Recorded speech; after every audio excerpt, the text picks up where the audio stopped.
પશ્ચિમી કમાન્ડરે વીર શહીદોને શ્રદ્ધાંજલિ અર્પણ કરી 1965ના ભારત પાકિસ્તાન યુદ્ધની 60મી વર્ષગાંઠના અવસરે ભારતીય સેનાના પશ્ચિમી કમાન્ડના લેફ્ટનન્ટ જનરલ મનોજકુમાર કટિયારે હરિયાણાના ચંડી મંદિર ખાતે જણાવ્યું હતું કે 1965ના યુદ્ધમાંથી આપણે સેના અને વાયુસેના વચ્ચે સંકલન જાળવવાનું તેમજ રક્ષણાત્મક અને આક્રમક બંને પ્રકારની કાર્યવાહીનું આયોજન કરવાનું શીખ્યા છીએ।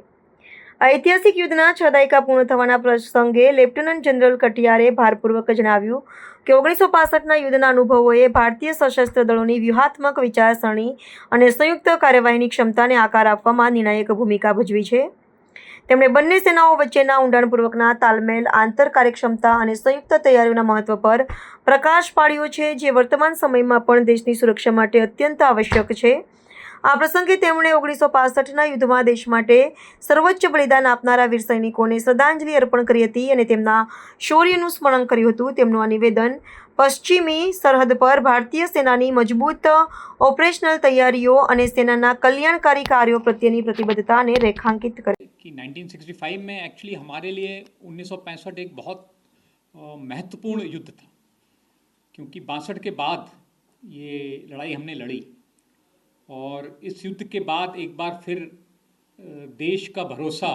भारतीय सेना पर एक तरह से पूरी तरह से कायम हुआ, जो आज तक कायम है। तो ये बहुत ज़रूरी है कि हमारी जो न्यू जनरेशन है, आने वाली जनरेशन है,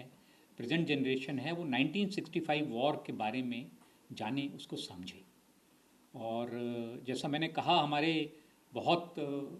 वीर योद्धा हैं 1965 के, जैसे वीर अब्दुल हमीद थे, 17 पूरा हॉर्स के कमांडिंग ऑफिसर थे, लेफ्टिनेंट कर्नल तारापोर जो आगे से लीड कर रहे थे अपनी यूनिट को और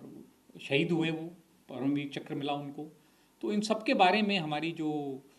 एक तरह से वीरता की गाथाएं हैं 1965 की, वो ज़रूरी है कि जो प्रेजेंट जनरेशन है वो उसको ध्यान में रखे। और बहुत सी चीज़ें हैं जो हमने 1965 से सीखी,